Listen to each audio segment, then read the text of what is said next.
সেদিন গিয়েছিলাম আমেরিকার সবথেকে বড় ইলেকট্রনিক্স স্টোরে।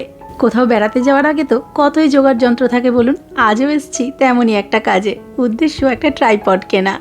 তবে এত বড় দোকান জানেন, এই ট্রাইপড খুঁজতে গিয়েই আমাদের লেগে গেছে 10-15 মিনিট টাইম। এদিকে ট্রাইপড বাছাবাছি তো চলছে, কিন্তু আমার চোখ চলে গেছে দেওয়ালের ওই বড় বড় স্ক্রিনগুলোর ওপরে। ওই এইসব দোকানে এলে যা হয় আর কি, কিনতে আসি এক জিনিস আর দেখতে থাকি অন্য কিছু। তবে জানেন, আমার মনে হয় আমেরিকায় টিভির দাম কিন্তু অন্যান্য দেশের থেকে অনেকটাই কম। অন্তত আমাদের দেশের থেকে তো এখানে আমার টিভির দাম বেশ কম লাগে। সামনের টিভিটাই দেখুন না, স্যামসাংয়ের প্রায় 85 ইঞ্চ টিভি। এটার দাম ওই $1099 মতো, মানে আমাদের ইন্ডিয়ান টাকায় প্রায় 96,000 টাকা।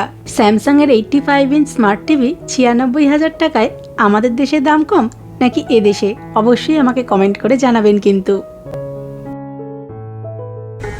এই যে পেয়ে গেছি আমরা, টুকুস খুঁজে দিয়েছি আজকে আমাকে। এটা এখানে এত ছিল আমি বুঝতে পারছিলাম না কোনটা নেব, তা টুকুস এটা খুঁজে দিয়েছে, পেয়ে গেছি।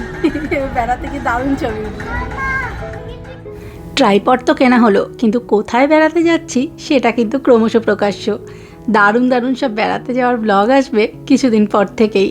ততক্ষণ সবাই খুব ভালো থাকবেন, দেখা হবে খুব তাড়াতাড়ি। টাটা।